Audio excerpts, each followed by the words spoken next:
Dilansir dari kanal YouTube Adi Hidayat Official, Ustadz Adi Hidayat ingatkan hal ini. Allah Subhanahu wa Ta'ala berfirman dalam surah Al-Baqarah ayat 221. Dan janganlah kamu menikahi wanita-wanita musyrik sebelum mereka beriman.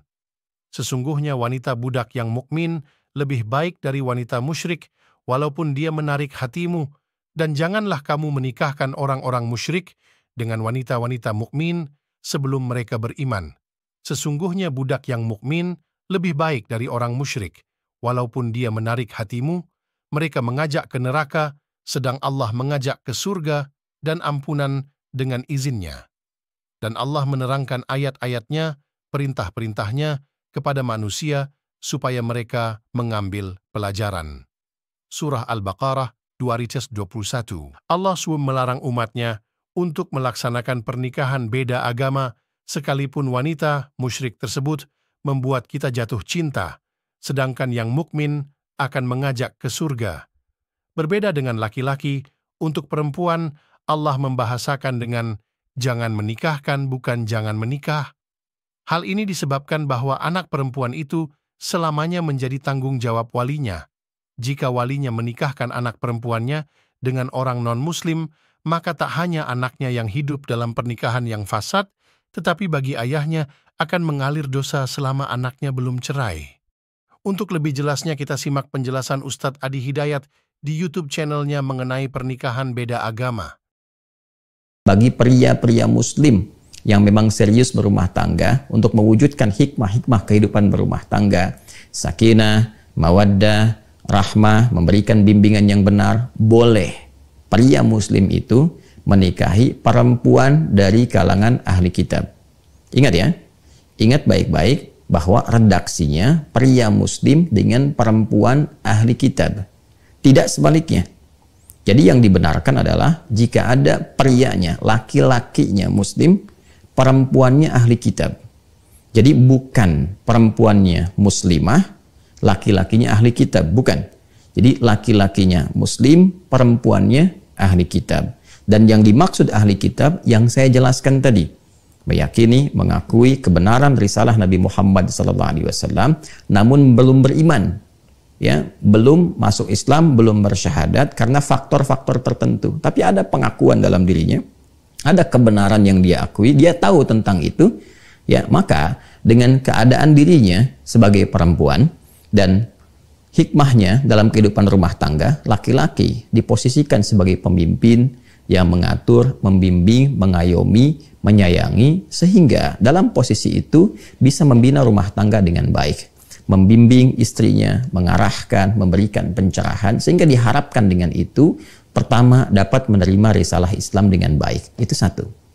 Yang kedua juga, meminimalisir konflik-konflik yang mungkin terjadi dalam kehidupan rumah tangga, sehingga dengan itu potensi-potensi untuk tetap bisa memberikan nafkah, kebaikan-kebaikan, perlindungan, dan kemuliaan lain dalam kehidupan rumah tangga yang mendekatkan pada samara itu lebih dapat terwujud.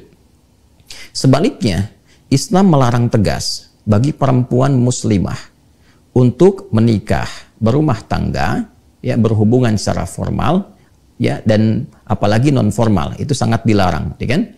Dengan laki-laki dari kalangan ahli kitab. Jadi perempuannya muslimah, laki-lakinya non-muslim, kafir dari ahli kitab, itu tegas dilarang, haram hukumnya, tidak diperkenankan. Karena ayat ini hanya membolehkan laki-laki muslim dengan perempuan ahli kitab. Ya, apa hikmahnya? Ya, berkebalikan dari apa yang tadi diuraikan. Karena laki-laki itu sifatnya dominan, dikhawatirkan nanti mengendalikan yang perempuan muslimahnya. Kemudian juga bisa terancam dengan beberapa hal. Ya, ada yang terkait dengan materi, ketika materi tertahan, jadi kemudian tekanan. Ya, ada yang terkait dengan aspek-aspek lainnya, perlindungan, dan hal-hal yang menjadi tugas-tugas laki-laki dalam kehidupan berumah tangga. Jadi ini murni untuk penjagaan dua hal. Satu, akidah.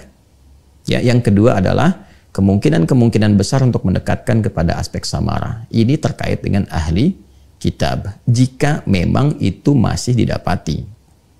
Tapi jika itu tidak ditemukan, seperti generasi-generasi kekinian yang tadi saya sampaikan dengan cukup panjang lebar, secara singkat saya coba uraikan, bahwa berganti generasi sudah berbeda persepsinya karena informasi yang sampai pada generasi berikutnya bahkan sampai kini tidak didapati keterangan Nabi Muhammad SAW, sehingga pertentangannya begitu besar, penolakannya begitu tinggi, bahkan bukan sekedar penolakan, pengakuan akan ketuhanan pun sudah menjadi musyrik total, dalam arti memang meyakini Tuhannya bukan Allah, bukan hanya ada Tuhan lain selain Allah, bahwa yang ada keyakinannya adalah Tuhannya bukan Allah. Maka ini sudah bukan lagi disebut dengan ahli kitab.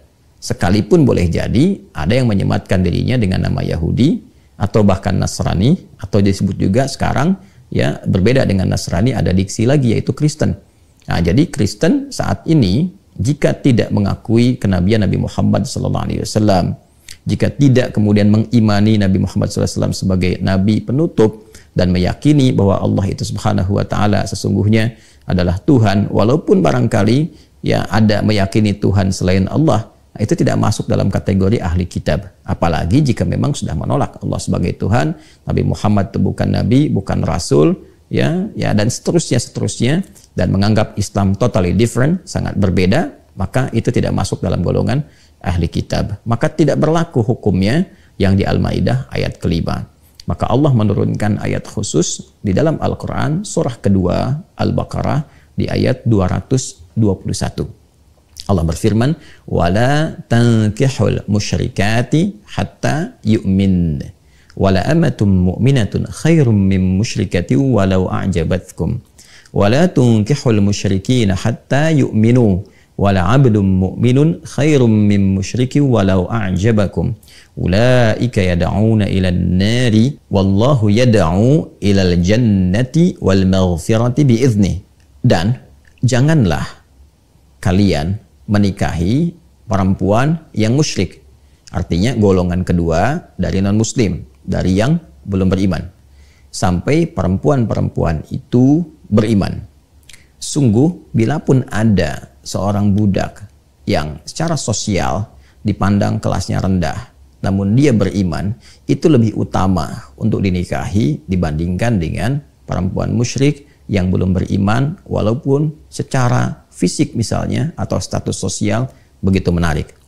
Pun demikian, jangan nikahkan anak perempuan kalian kepada laki-laki yang musyrik, golongan kedua dari non-muslim yang belum beriman dan tidak mengakui ketuhanan Allah Subhanahu wa taala, juga kerasulan Nabi Muhammad SAW, sampai para lelaki itu mau beriman.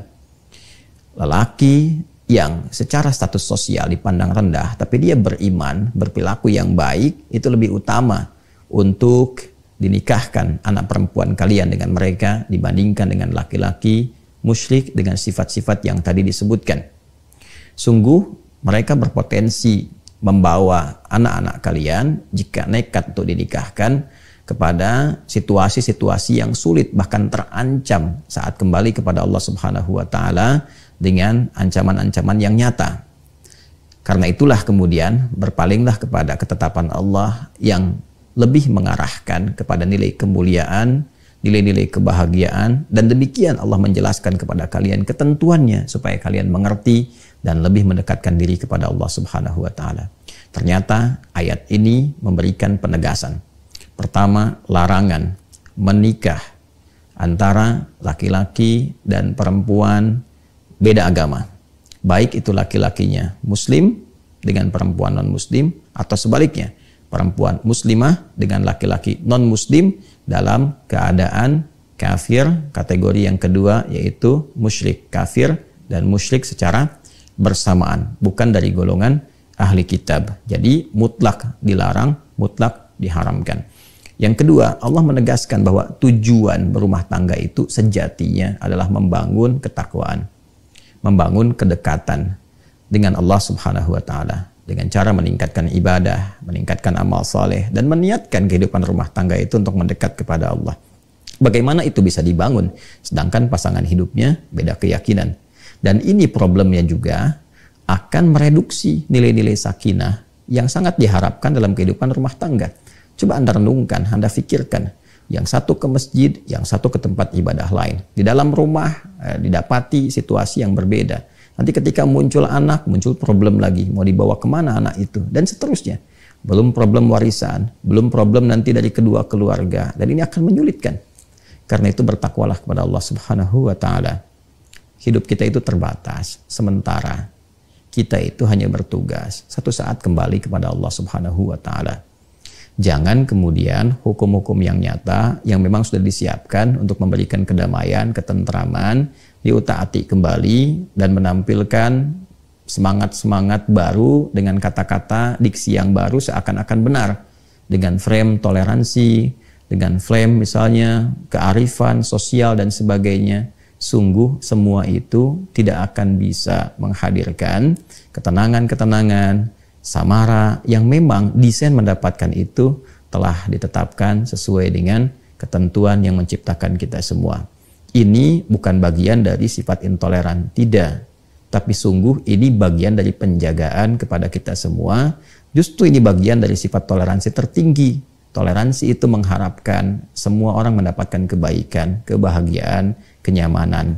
Toleransi yang dipaksakan tidak akan mewujudkan kebahagiaan, kenyamanan itu. Apalagi dalam kaitan dan balutan kehidupan berumah tangga. Inilah perwujudan yang benar, perwujudan yang nyata dengan keyakinan kita sebagai Muslim. Nasihat ini, pernyataan ini ditujukan bagi umat Islam. Demikian penjelasan dari Ustadz Adi Hidayat. Semoga penjelasan beliau bisa bermanfaat dan menambah wawasan kita. Assalamualaikum warahmatullahi wabarakatuh.